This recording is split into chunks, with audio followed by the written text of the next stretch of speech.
Bonjour et voici une capsule sur le prisme. La définition du prisme est un polyèdre qui a deux faces, isométriques et parallèles, appelées bases. Les parallélogrammes qui relient ces deux bases sont appelés les faces latérales. On identifie un prisme d'après la forme de sa base. Juste comme ça, le polyèdre est un solide délimité par des faces planes polygonales. Un prisme est droit s'il a des faces latérales rectangulaires qui sont perpendiculaires aux bases. Un prisme est régulier s'il est droit et que ses bases sont des polygones réguliers. Ensuite, en ce qui concerne le prisme, le développement d'un prisme, c'est qu'il y a plusieurs sortes de développement.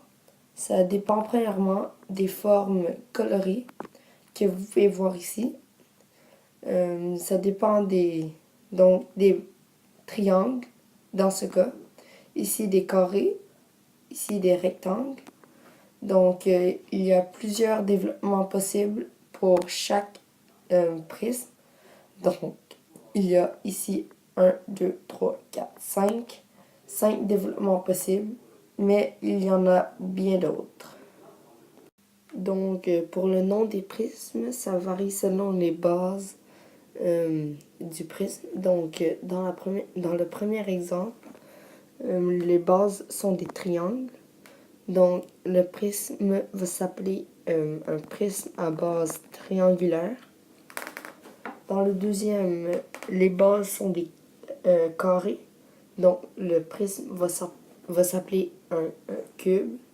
Si c'est des rectangles ou un autre quadrilatère, ça va s'appeler un prisme à base rectangulaire. Et ça continue comme ça. Si les bases du prisme, c'est des pentagones, ça va s'appeler un prisme à base pentagonale. Donc, pour le solide, on peut le décrire un solide à l'aide des faces, des arêtes et des sommets du prisme. Donc, ici, pour le prisme à base hexagonale, l'arête, c'est une ligne d'intersection entre deux faces d'un solide. Donc, ces lignes-là sont des arêtes. Les bases, c'est les surfaces planes ou courbes délimitées par des arêtes. Donc, la surface verte, les surfaces vertes, c'est des bases. Les sommets, c'est les points communs à au moins deux arêtes d'un solide. Donc, c'est très facile. Les arêtes latérales du prisme sont la hauteur du prisme. Donc, pour l'aire du prisme, nous devons commencer par l'aire latérale. Donc, la formule est PB fois H, où PB est le périmètre de la base et H la hauteur. Donc, on fait 4 plus 4 plus 4 qui fait le périmètre de la base fois 10 qui est une arête latérale et aussi la hauteur qui donne 72 cm².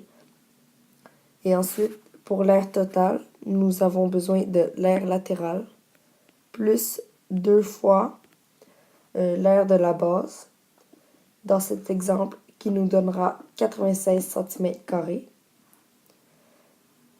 Maintenant, pour le volume du solide, c'est très simple.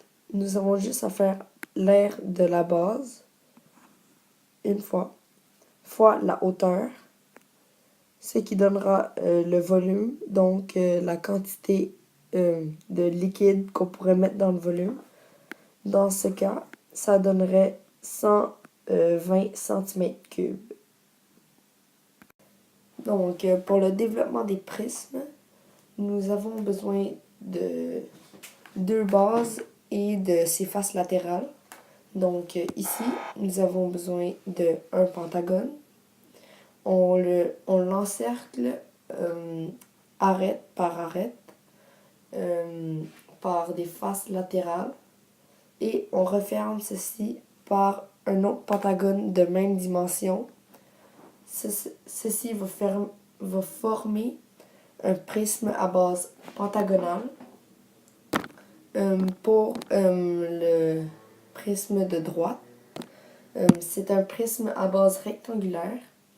Les zones en rouge sont ses bases et les zones en blanc sont ses faces latérales. Donc, si on refermait ceci, ça formerait un prisme à base rectangulaire. Donc, pour terminer, ici, il y a 3 exercices qui pourraient réviser la matière que vous venez d'apprendre dans cette capsule.